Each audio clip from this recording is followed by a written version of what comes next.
Hello বন্ধুরা, আমি শিউলি আর আমার কিচেনে আপনাদের সবাইকে স্বাগত। বন্ধুরা, আজকে আমি বেগুনের একটা ভাজা করে দেখাবো।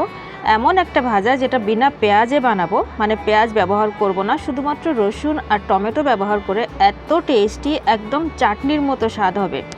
যাই হোক, আমি এখানে চারটে বেগুন নিয়েছি। বেগুন এরকম লম্বা লম্বা বেগুন নিয়েছি। আপনি যে কোনো বেগুন দিয়ে করতে পারবেন, মানে দেশি ছোট বেগুন দিয়েও করতে পারেন বা কালো বড় বেগুন দিয়েও করতে পারেন। তো কেটে আমি ধুয়ে নিয়েছি।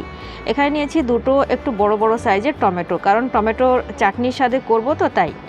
আর এখানে 10 কলির মতো রসুন কেটে নিয়েছি ছোট ছোট করে, আর স্বাদ মতো নিয়েছি কাঁচা লঙ্কা। এইটুকু জিনিস আমাদের অ্যারেঞ্জ করার দরকার আছে, আর বাকি যা লাগবে সেগুলো অলরেডি কিচেনে অ্যাভেলেবেল থাকে, সেগুলো আমি পরে দেখাচ্ছি। তো সবার প্রথমে আমি ফ্রাই প্যানে দিয়ে দেবো একটু তেল। তেলটা ভালো করে গরম হয়ে গেলে আমরা এর মধ্যে দেবো সর্ষের ফোড়ন, কারণ চাটনির স্বাদে করছি তাই সর্ষের ফোড়ন, জিরে টিরে আর কিছু দেবো না।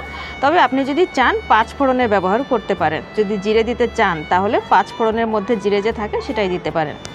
সর্ষেটা ভালো করে ফুটে যাওয়ার পরে আমি এখানে রসুন দিয়ে দিচ্ছি। রসুন কিন্তু খুব তাড়াতাড়ি পুড়ে যায়, তাই রসুন দেওয়ার পরে একেবারেই বেশি সময় ওয়েট করা যাবে না। ঝটপট আমাদের 3-4 সেকেন্ডের মধ্যেই আমরা এখানে দিয়ে দেবো, টমেটোটা দিয়ে দেবো।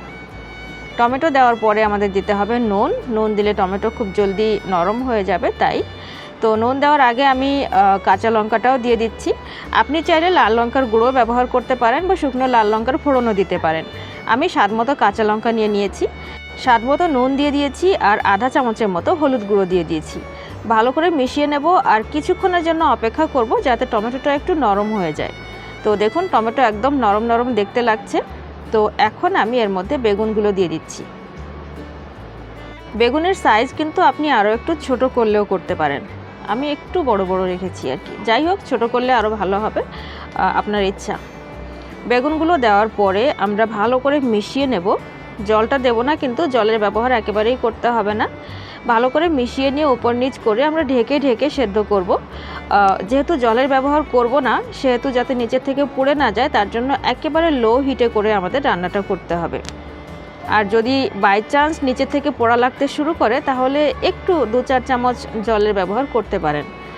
তো দেখুন, মোটামুটি 6-7 মিনিট পরে এখন কিন্তু বেগুনটা খুব ভালো করে সেদ্ধ হয়ে গেছে, আর নিচে থেকে একেবারেই পোড়া লাগেনি, সেটা তো দেখতেই পাচ্ছেন। এবার শেষের দিকে আপনি চাইলে একটু ফ্রেশ ধনেপাতা কুচি দিতে পারেন। তো আমিও এখানে একটু দিলে খুব ভালো লাগে, না দিলেও চলে আর কি। যখন বেগুনটা সেদ্ধ হয়ে যাবে তারপরে ধনেপাতা কুচি দেব, আর ধনেপাতা কুচি দেওয়ার পরে মোটামুটি 1 মিনিটের মতো একটু নেড়ে চেড়ে নেব। হিট কিন্তু এখন মিডিয়াম রেখেছি, মিডিয়াম থেকে লো রাখলেও হবে। 1 মিনিটের মতো একটু নেড়ে চেড়ে নেব, আর তারপরে আমাদের সবজি ভাজি যাই বলুন না কেন একদম তৈরি হয়ে গেছে। তো এখন আমরা হিটটা বন্ধ করে দেব। আর আপনি চাইলে এটাকে ডাল ভাতের সাথে সার্ভ করতে পারেন, বা শুধু এমনিতেও ভাতের সাথে সার্ভ করতে পারেন। আর রুটি চাপাতির সাথে তো এটা দুর্দান্ত লাগে খেতে, খুবই টেস্টি হয় খেতে। তো যেভাবেই খান না কেন, এটার স্বাদ একেবারে অসাধারণ, মানে টমেটোর চাটনিওয়ালা একটা স্বাদ হয়, এত টেস্টি হয় যে আমি বলে বোঝাতে পারবো না। একবার যদি ট্রাই না করেন তাহলে বুঝতে পারবেন না। অবশ্যই ট্রাই করুন, আর ট্রাই করলে কমেন্ট করে জানাতে ভুলবেন না যে আপনার কেমন লাগলো। ভিডিও পছন্দ হলে একটা লাইক করে দেবেন বন্ধুরা, আর প্লিজ আমার চ্যানেলটাকে অবশ্যই সাবস্ক্রাইব করে নেবেন। Thank you so much for watching.